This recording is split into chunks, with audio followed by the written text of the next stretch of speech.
hayya 'alas salah, hayya 'alas salah,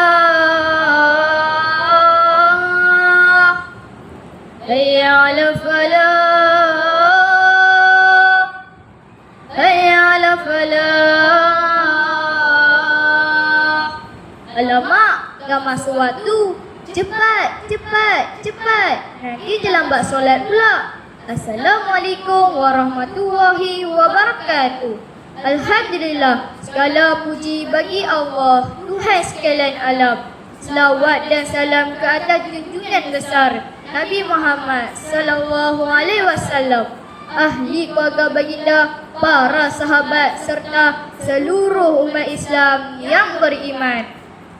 Apa khabar kawan-kawan? Dah solat ke belum? Sudah? Alhamdulillah. Solat kan tiang agama. Mengerjakan solat termasuk dalam rukun Islam yang kedua. Kawan-kawan, solat tu apa ya? Solat adalah ibadah dalam agama Islam yang berupa doa, zikir dan gerakan tertentu yang dilakukan mengikut tata cara yang telah ditentukan. Solat merupakan rukun Islam kedua dan menjadi kewajipan bagi setiap Muslim yang telah memenuhi syarat. Tapi, apa syarat-syaratnya? Kawan-kawan, jom dengar ini. Pergi pasar membeli ketupat. Ketupat diikat dengan tali. Islam balik dan berakal syarat tetap. Baru solat jadi kewajipan diri. Itulah syarat-syaratnya. Kalau kawan-kawan ada syarat-syarat ni, mesti kena solat tak? Alah, tapi saya belum cukup umur. Tak wajib solat lagi. Cuba sama-sama kita fikirkan. Kita Islam tak? Islam kan? Kita berakal tak? Mesti berakal kan? Kawan-kawan dapat bezakan tak? Mana yang baik dan buruk?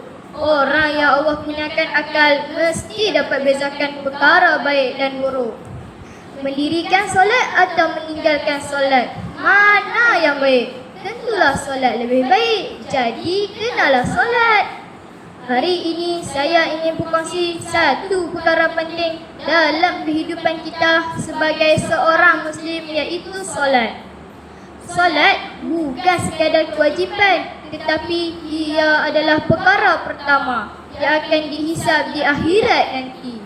Nabi Muhammad sallallahu alaihi wasallam bersabda yang bermaksud, perkara pertama yang akan dihisab di akhirat nanti dari amal seorang hamba ialah solatnya.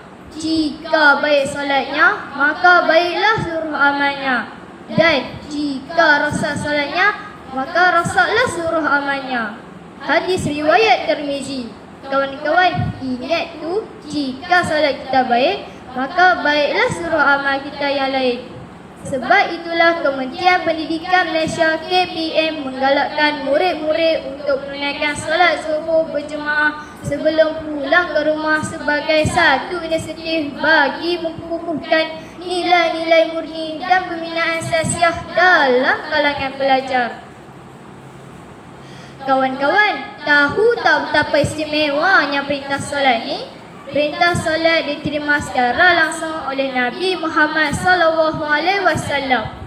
Kewajipan solat dipadukan kepada umat Islam ketika peristiwa Isra' dan Mi'raj yang berlaku pada tahun ke-10 kenabian. Berbeza dengan ibadah lain yang diperintahkan melalui wahyu di bumi. Solat diperintahkan secara langsung oleh Allah Subhanahu Wa Taala kepada Rasulullah sallallahu alaihi wasallam di Sidratul Muntaha. Oleh itu, jangan pandang ringan terhadap perintah solat kerana ia adalah tiang agama dan kewajipan utama bagi setiap Muslim. Solat bukan sekadar ibadah fizikal, tetapi hubungan langsung antara hamba dengan Allah. Ia membentuk disiplin, ketakwaan dan keberkatan dalam kehidupan seharian. Begitulah kawan-kawan, setiap perkara yang kita lakukan mestilah dengan bersungguh-sungguh dan penuh tanggungjawab. Hanya dengan usaha yang tekun dan niat yang baik kita dapat mencapai kejayaan dan memberi manfaat kepada diri sendiri serta orang lain. Buah cempedak di tepi pagar, ambil galah tolong jolokkan. Solat itu tiang dasar, jangan pernah kau tinggalkan. Akhir kata, saya pesan kepada diri saya dan semua, jangan tinggalkan solat. Sekian, wassalamualaikum warahmatullahi wabarakatuh.